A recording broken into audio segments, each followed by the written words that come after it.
درجہ بندی کی، کرداروں کی درجہ بندی کر کے 5 لوگ جس میں گلفشا فاطمہ،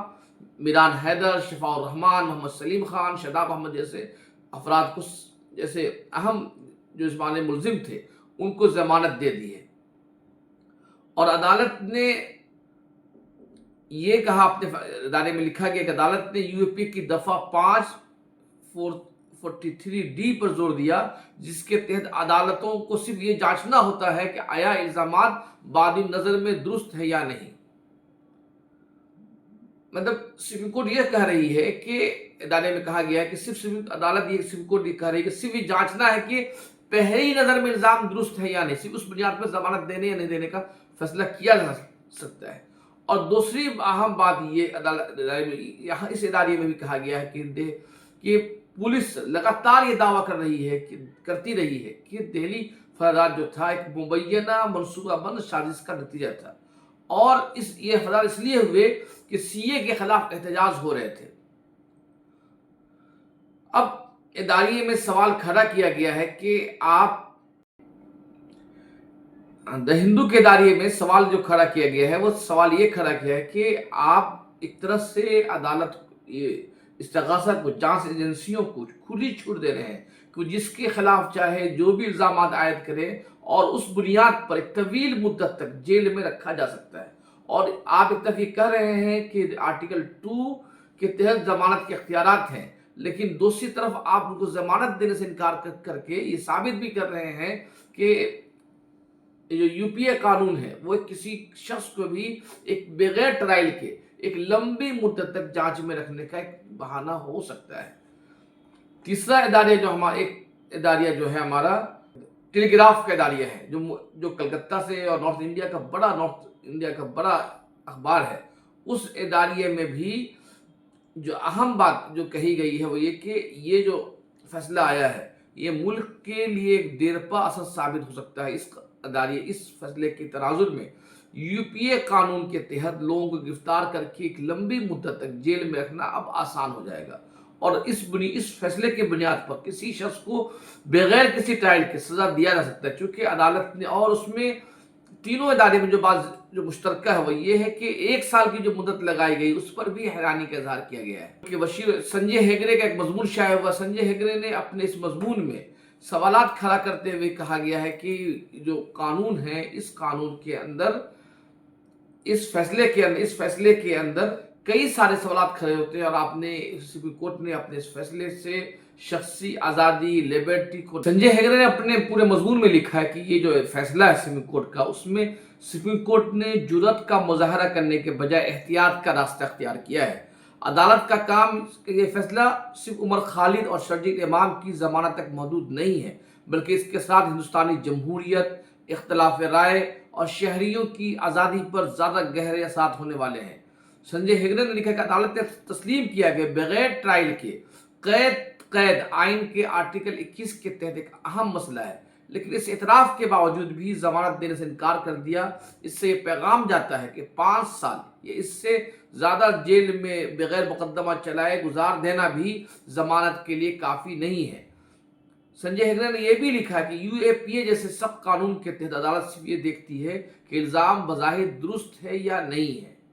شواہد کے گہرائی میں نہیں جاتی ہے۔ اس سے تقریر، تحریر، جلسہ، احتجاج جیسے جمہوری اعمال کو سازش اور دہشت گردی سے جوڑنا ایک بڑا افسوسناک پہلو ہے۔ عدالت نے مرکزی سازشی قرار دے کر یہ تصور مضبوط کر دیا ہے کہ نظریاتی اظہار، احتجاج بھی ریاست کے لیے خطرہ بن گیا ہے۔ اس منطق کے تحت جتنا زیادہ ریاست کے خیالات کو خطرناک سمجھے، اتنا ہی سنجے ہیگڑے کہتے ہیں کہ اس فیصلے کے ذریعے اور عمر خالد کو مرکزی ملزم قرار دے کر سپریم کورٹ نے احتجاج کو بھی ایک سازش کے زمرے میں ڈال دیا ہے۔ سنجے ہیگڑے آگے لکھتے ہیں کہ یہ فیصلہ آزادی کے بنیادی حق کے بجائے ایک مشروط رعایت بنا دیتا ہے۔ قومی سلامتی کے نام پر ریاست کو زیادہ سے زیادہ طاقت دے دیا گیا ہے۔ کسی بھی شخص کی اب کوئی بھی احتجاج چاہے آئیے، آج